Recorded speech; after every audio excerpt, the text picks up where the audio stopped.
Uncle उसको ice cream ले लिए लक्ष्य वो लेने गया हुआ है। आ जा इसमें बैठा भैया इसमें बैठा दो। अरे गिन्नी वाले बैठा लेंगे प्रधान है गड्डी मोड़ फटाफट तू बस गिन्नी गड्डी मोड़ आराम से अंकल उसको आइसक्रीम ले लिए लक्ष्य वो लेने गया हुआ है। आ जा इसमें बैठा भैया इसमें बैठा दो। अरे गिन्नी वाले बैठा लेंगे प्रधान है गड्डी मोड़ फटाफट तू बस गिन्नी गड्डी मोड़ आराम से नमस्कार, मैं हूं विकास सुखीजा और आप देख रहे हैं अब तक टाइम। दोस्तों, आपको बता दें करनाल के लोगों के लिए खतरे की घंटी है, क्योंकि अभी कुछ समय पहले एक पार्षद सुदर्शन काड़ा का उपचार ना मिलने की वजह से देहांत हो जाता है। बहुत बड़ा शहर है ये, इसका नाम है करनाल, राजा करण की नगरी कहा जाता है। और मेरे पीछे हॉस्पिटल ये बालाजी हॉस्पिटल है। और आपको बता दूं, रात को वार्ड नंबर 13 के एमसी ईस्ट गुलाटी और उनके दोनों भाई जगदीप और अमन, ये तीनों कहीं से आ रहे होते हैं और इनका पड़ोसी जो ऑलरेडी उसके खिलाफ कई मामले दर्ज हैं, ऐसी जानकारी मिल रही है, उसने कहा सुनी के बाद तेज धार हथियार से वार कर दिया और ईस्ट गुलाटी का अंगूठा जिसमें कट गया और भी काफ़ी चोटें लगी हैं। दोस्तों, ये हुई है घटना, कहाँ हुई है? ये हुई है मुख्यमंत्री की विधानसभा करनाल के अंदर। अब इसके बाद जो आपको बताऊंगा, आपके रोंगटे खड़े हो जाएंगे। दोस्तों, इतना बड़ा शहर करनाल, जहां पर 1000 करोड़ रुपए की लागत से बनाया गया कल्पना चावला राजकीय मेडिकल कॉलेज, और उसके बाद एक हॉस्पिटल दिया गया जिला नागरिक हॉस्पिटल। ये तो दोनों सरकारी हैं, चलिए ठीक है, सरकारी संपत्ति, सरकारी कार्यालय, सरकारी अस्पताल के बारे में आपको मालूम है। उसके बाद धीरे धीरे करनाल बन गया मेडिकल हब। और बात करेंगे विर्क हॉस्पिटल की, सीधा सीधा नाम आपको बता देते हैं। जब रात को, देर रात को एक पार्षद और उसके परिवार के, उसके भाइयों के साथ वारदात होती है, संगीन वारदात होती है, और जब वो इलाज के लिए जाते हैं, सबसे पहले जाते हैं विर्क हॉस्पिटल के अंदर। और दोस्तों, आपको बता दें, वहां पर आधा पौना घंटा औपचारिकता निभाई जाती है और उसके बाद उनको हाथ जोड़ दिए जाते हैं कि आपकी एमएलआर नहीं है। यदि प्रावधान की बात करेंगे तो विर्क हॉस्पिटल एमएलआर काट सकता था, नहीं काटा, रीजन कुछ भी हो सकता है। फिर ये लोग जाते हैं सरकारी हॉस्पिटल में, ट्रॉमा सेंटर में। ऐसा नहीं है, उससे पहले विर्क के बाद आते हैं यहाँ बालाजी में आते हैं, बहुत भीड़ होती है, स्थिति बड़ी गंभीर थी, तो उस समय यहाँ भी इलाज के लिए मना कर दिया जाता है। और दोस्तों, फिर उसके बाद जाते हैं पूरा परिवार, काफ़ी लोग, वार्ड के लोग जाते हैं करनाल के नागरिक हॉस्पिटल के अंदर। अब दोस्तों, वहाँ पर एक एमएलआर कटती है और कुछ स्टिच होते हैं, और अंगूठे का जो कट गया था, अंगूठा ईजी का, उसको जोड़ने का कोई भी प्रावधान ना होने के कारण हाथ जोड़कर इनको वहाँ से सलाह दी जाती है कि इनको कहीं और ले जाएं। दोस्तों, इनका कहना है कि उसके बाद फिर ये जाते हैं, इसी हॉस्पिटल में आते हैं, फिर विर्क हॉस्पिटल में जाते हैं।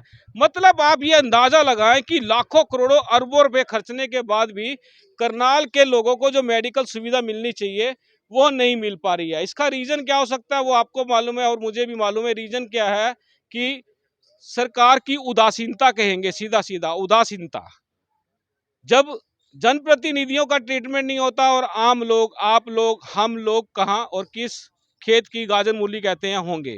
दोस्तों, बड़ा भयानक और दर्दनाक हादसा हुआ है और मैं पूरी बात कराऊंगा यहाँ के लोगों से। आपको दिखाऊंगा मेरे पीछे वार्ड नंबर 13 के तकरीबन लोग हैं, शहर के मौजूद लोग भी हैं, भाजपा के मंडल अध्यक्ष भी पहुंचे हुए हैं और भी काफ़ी लोग हैं। आप देख सकते हैं, सब लोग यहाँ पहुंचे हुए हैं। लेकिन सबके जहन में एक सवाल है कि आखिरकार हो क्या रहा है ये करनाल के अंदर, जहां से हरियाणा के मुख्यमंत्री चुनाव लड़ते हैं, जीत जाते हैं और सीएम बन जाते हैं, लेकिन मेडिकल सुविधा नहीं मिल पा रही। कहीं ना कहीं गहरा प्रश्न चिन्ह लग चुका है कि आखिरकार दिक्कत क्या है। आपको बता दें, ईस्ट गुलाटी का ऑपरेशन हुआ है, डॉक्टर जो यहाँ के हैं उन्होंने ऑपरेशन किया है और बताया जा रहा है कि अब वो काफ़ी, उनकी ईजी की जो स्थिति है काफ़ी ठीक है। फिलहाल वो आईसीयू में है।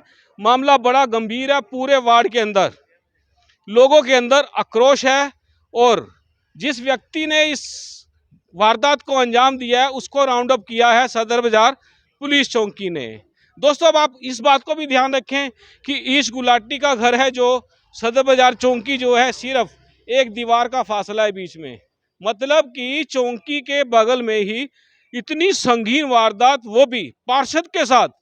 दोस्तों आप सोच सकते होंगे कानून व्यवस्था आखिर कहां गई, आखिरकार ये हुआ कैसे।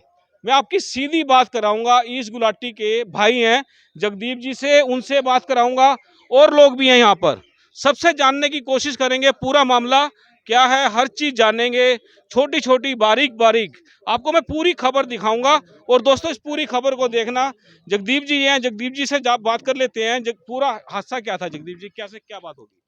सर कुछ भी नहीं, हम रूटीन में तीनों भाई गए हुए थे कहीं काम, वहाँ से वापस आ रहे थे और पुलिस चौकी जो हमारे घर का चौक है उस चौक पे हम तो वैसे भी गाड़ी 10 या 20 की स्पीड पे चलाते हैं, पीछे से ये गाड़ी लेके आए हैं और इन्होंने बहुत जोर की हॉर्न मारे हैं, गाने चल रहे थे ऊंचे ऊंचे। भाई की आदत है, भाई ने को कोई वार्ड का ही होगा, उन्हें गाड़ी साइड में कर ली, उन्होंने कहा चलो पहले इसको चलेंगे। इसने जैसे ही गाड़ी हमारे आगे से क्रॉस करी और गाड़ी पे घुमा के स्टंटबाजी दिखाने लग गया, घुमा के गाड़ी बीच में मोड़ी, सीधी करी, फिर साइड पे करके हमारी फैक्ट्री के गेट के आगे लगा रहा है। तो छोटे भाई ने बताया कि तो यहीं रहता है, गाड़ी रोज यहीं लगाता है। हमने कहा चलो ठीक है यार कोई बात नहीं। साथ में उसके बीवी बच्चे थे, बीवी तो मैंने देखी बच्चे थे कि नहीं थे, गुब्बारे गुब्बारे पे थे, तो मेरे को लगा कि शायद बच्चे भी होंगे। तो हम अपना आगे जाके हमने गाड़ी अपने घर के गेट के बाहर लगाई है और हम वहाँ से उतर के घर के अंदर जाने के लिए वो थे। और ये सड़क के बीच में खड़े हो गए, बाहर निकल के गाड़ी से और कहने लगे हाँ भाई क्या है। हमने कहा भाई तू देख क्या है, तू अभी नया आया है यहाँ गली मोहल्ले में, रहने की तमीज़ को सीख ले और ऐसे नहीं करा करते। ये आया है, ये आके अकड़े खड़ा हो गया, भाई को दबाव बनाने की कोशिश करी है, तू बुला किसको बुलाएगा ये वो। हमने कहा यार तू जाले जा भाई, मैंने उसको प्यार से पुचकारा। उसकी वाइफ को मैंने बुलाया कि मैंने कहा मैडम आके इनको ले जाओ, मैं बहन जी आप आके इनको ले जाओ। वो आई हैं, उसने अपने पति को बोला कि चलो छोड़ो आ जाओ, और वो अपनी बीवी को ही उसने माँ बहन की गालियाँ देनी शुरू कर दी। और हमने उसे बोला यार तेरे को इतनी तमीज़ नहीं है यार, तू अपनी बीवी को गाली निकाल रहा है, हमारी भी लेडीज़ हैं घर में, आवाज़ जाती है सब सुनते हैं, ये कोई अच्छा लगता है। इतनी सी बात हुई और इतनी बात में उसने, अमन ने, मेरे भाई ने बोला कि भाई तू बदतमीजी ज़्यादा ना कर रहा है। तो उसने क्या करा, भाई को धक्का दिया। जैसे उसने धक्का दिया तो भाई ने भी उसी में रिस्पॉन्ड किया और ईश जो बीच में खड़े थे, ईश ने हाथ करा बीच में कि भाई को और ना लगे, और उसने उसको थोड़ा सा पीछे पुश किया। वो जैसे ही पुश किया, अभी तो वो गिरा भी नहीं था, कुछ भी नहीं था, वो कहता जी मैं तो तुम्हारे को जान से मारूंगा, गोली निकाल दूंगा। इतनी सी बात हुई, हमने कहा चल यार, ईशू कहने का भाई की कहता है यार गोली मारूंगा। अरे मैं कहा कुछ नहीं, गोली गोली क्या मारनी है, बचपने में क्या गया होगा। एक सेकंड की बात हुई, ये ऊपर से आया जी तलवार लेके, इसने तलवार म्यान से निकाल ली और पूरा फिल्मी स्टंट की तरह दोनों हाथों से तलवार अंधाधुंध इसने चलानी शुरू कर दी। पहले जो सबसे छोटा भाई है अमन, उसकी तरफ इसने मारने की कोशिश करी तो वो पीछे हटा, तो उसको हल्की सी खरोंच आई, कमीज फट गई और तलवार जो है साइड से निकल गई। मैंने भाई को बोला इसको, मैंने कहा तू चौंकी में फ़ोन कर इंचार्ज को, ये तो कोई पागल लग रहा है मुझे। वो फ़ोन मिलाने लगा तो इसने दूसरा प्रहार जो है वो उसकी तरफ कर दिया, भाई की तरफ, ईश की तरफ। जैसे इसने प्रहार किया तो क्योंकि उसके हाथ में मोबाइल था तो उसने प्रहार की तरफ हाथ कर लिया, और मोबाइल हाथ में होने की वजह से जो सारा इम्पैक्ट है वो मोबाइल के ऊपर आ गया, मोबाइल वहीं फट गया, टूट गया। और उसके साथ ही अंगूठा भी जो है भाई का वो भी कट गया और एक उंगली भी आधी कट गई। और कंधे के ऊपर जाके, कंधे के ऊपर भी पूरा लकीर जो है तलवार की आई है। ये तो शुक्र मनाता हूँ मैं कि उसके हाथ में मोबाइल था, अगर वो मोबाइल ना होता तो वो जितना तेजदार हथियार था वो कुछ भी कर सकता था जी। मतलब ये क्लियर क्लियर जी अटेम्प्ट टू मर्डर है। मेरी तो सरकार प्रशासन से यही गुजारिश है कि इसको जो है जल्दी से जल्दी, जितनी कड़ी से कड़ी सजा दी जाए उतनी कम है। जगदीप जी हम आपके बचपन से आप लोगों को जानते, कभी हमने आपके परिवार में या पूरे रिलेशन में चू तक नहीं सुनी, आपका इतना बढ़िया व्यवहार है और इस तरह से पड़ोसी एक हरकत कर देता है, क्या लगता है आपको। सर इस भी जो मैंने आपको बताया है ना, ये 110% सही बात है। इसमें भी हमने उसको यही बोला कि जा यार, तेरी बीवी खड़ी है, तेरे बच्चे खड़े हैं, तो कैसी बातें कर रहा है। क्योंकि हमारे गली मोहल्ले में सब लोग जो है, मेरी उम्र 42 साल हो गई, मैं वहीं पैदा हुआ हूँ, मेरे फादर को वहाँ रहते 55 साल हो गया, सबसे प्रेम प्यार है, सब लोग जानते हैं। ये कोई नया आदमी 3-4-5 महीने से किराए पे रखा है, जो कि अभी पता चल रहा है कि शायद किसी क्रिमिनल गैंग को भी बिलोंग करता है, और ये सब्जी मंडी में इसका हफ्ता या मंथली का काम है। और इसकी गाड़ी से भी कुछ हथियार बरामद हुए नहीं हुए मुझे नहीं पता उस बात का, अभी वो तो पुलिस देखेगी, पुलिस का काम है। तो हमारी तो किसी से कोई रंजिश या कुछ ऐसी बात है ही नहीं कि जो हम ये सोच के भी चले कि हमारी किसी से इस चीज़ पे लड़ाई हो सकती। ये तो बिना बात के 5 मिनट का खेल था, बिना बात के वो आके बस हमारे ऊपर जोर लगाने लगा। ये क्रिमिनल माइंड है जी, दिखाना चाहता था कि मैं बहुत बड़ा बदमाश हूँ, या हो सकता है कि भाई पार्षद है तो इसलिए उसके ऊपर हमला करके शायद अपना नाम बनाने की कोशिश कर रहा था, या क्या कर रहा था। तो मतलब हमारे को तो ये समझ आया कि ये क्रिमिनल माइंड है और कुछ भी नहीं है। जगदीप जी, बिल्कुल पास में ही, बगल में ही पुलिस चौकी है जी। और टाइम भी उस समय कुछ ज़्यादा नहीं हुआ था। पुलिस उस समय बेसिकली राउंड पे भी होती है। जी, जी। तो क्या लगता है, पुलिस को आपने बुलाया था, कितनी देर में आई थी? नहीं, पुलिस की तरफ से कोई कमी नहीं रही जी, पुलिस को फ़ोन भी नहीं लग पाया था, और पुलिस ने आवाज़ सुन के ही जो इंचार्ज मैडम है वो खुद मौके पे हाजिर हो गई थी। उसी टाइम जैसे ही भाई को प्रहार हुआ है, उसी टाइम दूसरे पल में ही वो मैडम आ गई थी, और मैडम ने ही उसको धर दबोचा। वो वहाँ से भाग गया था नंगी तलवार घुमाता, और मैडम ने जो भी है पुलिस वालों ने उसको पकड़ के हिरासत में लिया है। तो पुलिस की तरफ से पूरा साथ के साथ ही जो है हमें अपना साथ के साथ ही उनका रिस्पॉन्स जो है वो आया है। बिल्कुल दोस्तों, आपको बता दें, आप देख सकते हैं मुख्यमंत्री के शहर के अंदर पार्षद के ऊपर हमला, उसके परिवार के ऊपर हमला, बड़ा चौंकाने वाला है, हैरान करने वाला है। और जो मैं कह रहा हूं कि कानून व्यवस्था कहीं ना कहीं लच्चर हो चुकी है। अमन जी हैं, छोटे भाई हैं इसी के, उनसे बात करेंगे, उनसे जानेंगे पूरा मामला क्या है, कैसे कैसे घटना घटी है। अमन जी, मामला तो यही है जैसे भैया ने बताया। उसने मामला तो यही है जैसे भैया ने बताया। भाई उसने गलत तरीके से गाड़ी चलाई, फिर गलत तरीके से बात की, गाली गलौज भी किया। उसको समझाया गया कि भाई ये रेजिडेंशियल एरिया है, गाली गलौज ना ही होता अच्छा है, पर वो नहीं माना, वो झगड़ने के मूड में था। उसने धक्काबाजी की, तो हमने भी थोड़ी सी धक्का किया। उसके बाद ये कहने लगा तुम्हें तो मारूंगा मैं गोली। हमने कहा क्या गोली मारेगा तू? ऊपर गया, तलवार ले आया और उसने अंधाधुंध हम पे तलवार चलानी शुरू कर दी। बस आप लोग निहत्थे थे बिल्कुल ही। बिल्कुल नहीं, हत्या हमें तो पता भी नहीं था ऐसा कुछ हो सकता है। हम्म, उसने पहले बार मेरे पे किया, हम्म। ये देखिए। आप देख सकते हैं दोस्तों, अमन पे भी तेज धार हथियार से यानी तलवार से वार किया हुआ है, ये दिखा रहे हैं बिल्कुल। पहला और बार मेरे पे गया। जी, जी। ये तो मेरी किस्मत अच्छी है कि मेरे पेट के अंदर नहीं घुसी तलवार, मैं बच गया। जी, और मेरे भैया की भी किस्मत अच्छी थी जी, कि भाई उंगली से ही छुटकारा मिल गया, नहीं तो वो तो गर्दन का बाहर था। जी। गर्दन काटने की पूरी कोशिश की गई थी। अमन जी, इतना बड़ा हादसा हो गया और उसके बाद जो घटा है वो भी बड़ा दर्दनाक है। आप इस घटना के बाद तो कैसे, आप कौन से हॉस्पिटल में पहुंचे, क्या रहा? हम मिर्ग में गए जी, वहाँ इलाज नहीं मिल पाया। फिर सिविल में गए, सिविल वालों ने अपनी तरफ से टांके तो लगाए, पर वो जो अंगूठा कटा था उसके लिए वो कुछ नहीं कर पाए। जी। तो अगर शायद टाइम से कोई डॉक्टर मिल जाता तो शायद जो इतनी बड़ी सर्जरी हुई है और जिसके चांसेस कम बता रहे हैं, शायद चांसेस और थोड़े पॉजिटिव होते। उसके बाद फिर आप कहाँ गए सिविल के बाद? सिविल के बाद हम यहाँ आए। अच्छा, यहाँ भी। इसमें बालाजी में उस टाइम थोड़ा सा डाउटफुल था, जी, तो फिर हमने इनसे रिक्वेस्ट करी, दोबारा विर्ग गए, फिर सिविल गए, फिर इनसे रिक्वेस्ट करी तो डॉक्टर साहब ने बढ़िया इलाज किया, 3-4 घंटे लगाए। जी। हमें अच्छे से उन्होंने गाइड भी किया, अच्छे रिस्पॉन्स भी दिया, तो बाद में तो सब कुछ ठीक रहा। अमन जी, जिस तरह से किसी भी हॉस्पिटल ने एक कदम आगे बढ़ने की कोशिश नहीं की, सर्जरी नहीं करने का प्रयास किया, क्या लगता है करनाल कहाँ खड़ा है? करनाल इस तरह से तो बहुत बैकलॉग पे है जी। लोग कहते हैं, मैंने तो ये भी सुना था कि अब किसी तरह की एफआईआर नहीं चाहिए, पहले पहले इलाज मिलेगा, लेकिन यहाँ तो सब कुछ पहले चाहिए इनको। पता नहीं किस तरह का सिस्टम चलेगा, कैसे चलेगा। हमने तो पहली बार ये चीज़ें देखी हैं, क्योंकि हमारे पास बीती पहली बार है। कभी हुआ नहीं, आपके परिवार तो बड़ा साधारण परिवार रहा है। हाँ जी। बड़ी एक इमेज रही, पापा की बड़ी इमेज है, पापा की फैमिली की बहुत बड़ी इमेज इमेज रही है। है। तो इस तरह से कभी हमने भी, आप लोगों को भी नहीं देखा इस तरह से। कभी ऐसा करने का मौका ही नहीं मिला हमें, ना कभी हमारे साथ हुआ। हम तो चुपचाप चले जाते हैं, कोई कुछ बोले तो भी उसका रिस्पॉन्स नहीं देते। लेकिन कल तो कुछ नाजायज़ ही हुई हमारे साथ, ये सब जानते ही है।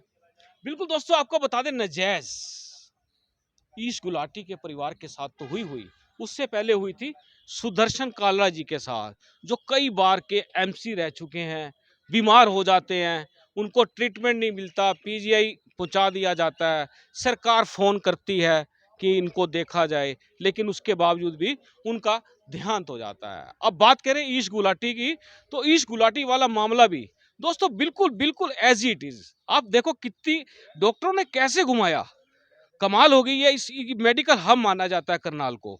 बड़े बड़े हॉस्पिटल्स, प्राइवेट सेक्टर्स के अंदर मेडिकल सुविधा को लेकर बड़े बड़े विज्ञापन, ऐड आने, सब कुछ आता है, लेकिन जब पेशेंट जाता है तब इन डॉक्टरों की जान निकल जाती है, आसानी से उसको पिकअप नहीं करते। जिस तरह से अमन ने बताया MLR लेके आओ, दोस्तों मैं बता रहा हूँ MLR प्राइवेट हॉस्पिटल काट सकता है, पहले ट्रीटमेंट देना बड़ा ज़रूरी है, किसी की जान को बचाना बड़ा ज़रूरी है। आप देख सकते हैं यहाँ काफ़ी लोग हैं, मैं तेजपाल हैं यहाँ पर, सामाजिक कार्यकर्ता तेजपाल हैं, उनसे जानूंगा, और भी लोग हैं उनसे भी जानने की कोशिश करेंगे कि करनाल में आखिरकार ये लफड़ा हो क्या रहा है कि जो पार्षद है, पार्षद को अपने लिए इलाज के लिए बड़ा संघर्ष करना पड़ा, पूरा का पूरा वार्ड बड़ा डिस्टर्ब रहा है। तेजपाल जी क्या लगता है रात को जो घटना घटी है? उससे तो ये पता चलता है जी, स्मार्ट सिटी कहलाने को, CM सिटी कहलाने को, आतंकवादी और गुंडागर्दी यहाँ शहर में इतनी बढ़ गई है। करनाल के अंदर आतंकवाद मच रहा है, कहने को स्मार्ट सिटी कह ले, CM सिटी कहला रही है। CM सिटी में इतना आतंक हो रहा है, इलाज के लिए दुनिया, कल्पना चावला 1000 करोड़ की बिल्डिंग खड़ी कर दी, सफ़ेद हाथी बना के खड़ा कर दिया। इलाज वहाँ लोगों को मिलता नहीं है, धक्के खाते हैं।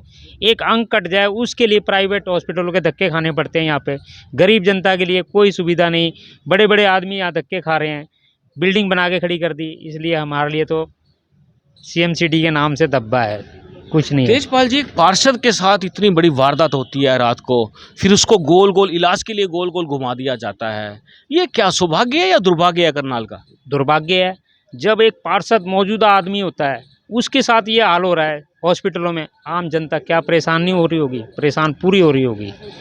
बिल्कुल दोस्तों, आपको बता दें परेशानी का सवाल है, और ये जो मैं आपको ये खबर पूरी एक्सप्लेन कर रहा हूँ, बता रहा हूँ, और हल्का हल्का जहाँ मैं चोट मार रहा हूँ वहाँ लगेगी बड़ी बुरी तरह से चोट। और मेरा सीधा सीधा कहना है कि जो ये लच्चर व्यवस्था हो चुकी है, अगर इसको समय रहते अगर आपने नहीं सुधारा तो यकीन मानना करनाल से वोट नहीं मिलेंगे। जोगिंदर जी हैं हमारे साथ, ये भी पार्षद परिवार से रहे हैं। जोगिंदर जी क्या कहना चाहेंगे, इस जी के साथ रात को बहुत बड़ा हादसा होता है? ये है तो गलती, और ऐसा लग रहा है जैसे गुंडागर्दी ज़्यादा ही बढ़ रही है। लोगों के अंदर कानून नाम का कोई खौफ नहीं है, और शरीफ आदमी का जीना मुश्किल हो रहा है। क्या लगता है हालात कैसे सुधरेंगे? हालात तो पुलिस को थोड़ी पावर ज़्यादा देनी चाहिए सरकार को, कि जो पहले समय था कि पुलिस जब रिमांड लेती थी, कूटती थी, जुलूस निकालती थी, तो उससे एक डर होता था सामाजिक, कि समाज के अंदर मैं कैसे मुंह दिखाऊंगा, तो गुंडागर्दी कम थी। ये जब से पुलिस की पावर भी कम कर दी है, ना किसी को पीट सकती पुलिस। नहीं, वो ऑलरेडी पहले से था, वो कानून के अंदर है, इस तरह से कोई भी कानून को हाथ में नहीं ले सकता। कानून के हिसाब से जिस तरह से शिकंजा कसा जाना चाहिए उस हिसाब से बताओ। शिकंजा भी क्या कसेगी पुलिस, डर बिना तो कुछ भी नहीं होता। डर बिना भय नहीं है। क्या मांग करेंगे आप पूरे इस मामले को लेकर? पुलिस को थोड़ा सा सख्ती बरतनी चाहिए, और जो हमारे समाज के मुख्य लोग हैं उनसे भी मैं अनुरोध करूंगा कि गलत आदमी की सपोर्ट में ना आए। अगर कोई अपना आदमी भी गलत काम कर रहा है तो स्पष्ट कहना चाहिए भी इसने गलती की है तो उसको सजा दी जाए। बिल्कुल दोस्तों, आपको बता दें सीधी सी बात, गलत आदमी के साथ नहीं होना चाहिए। और आपको मालूम है राजनीति चलती किन लोगों के साथ है। आप देख रहे हैं हो क्या रहा है, पूरा का पूरा ब्रह्मांड देख लो, उसमें से एक हमारा देश देखो, उसमें क्या चलता है, क्या हो रहा है। आप देख सकते हैं स्मार्ट सिटी प्रोजेक्ट आए हैं बड़े बड़े, जोगिंदर जी हॉस्पिटल खुले हैं यहाँ पर, बड़ा लाखों करोड़ों रुपए लगा दिए हैं, लाभ हो रहा है इसका?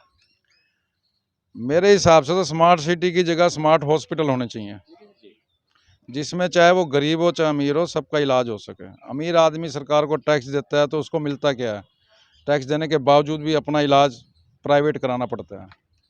और गरीब बेचारा जो इतना आर्थिक रूप से ताकतवर नहीं है, वो बेचारा बिना इलाज के मारा जाता है।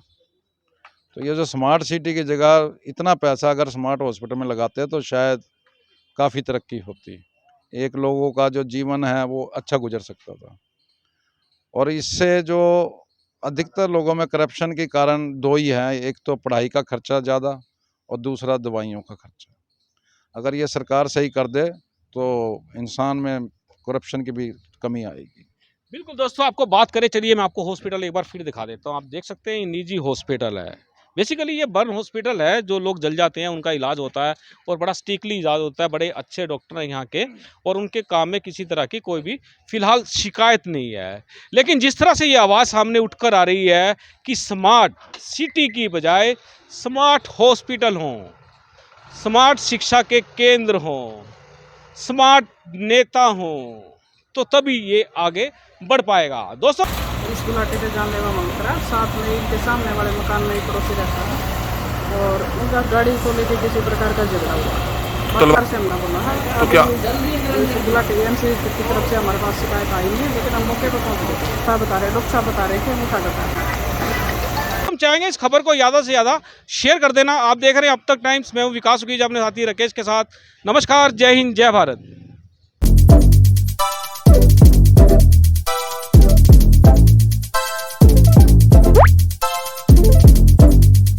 Is important for you and your loved ones. Choose a policy today from Star Health Insurance. This is important for you and your loved ones. Choose a policy today from Star Health Insurance.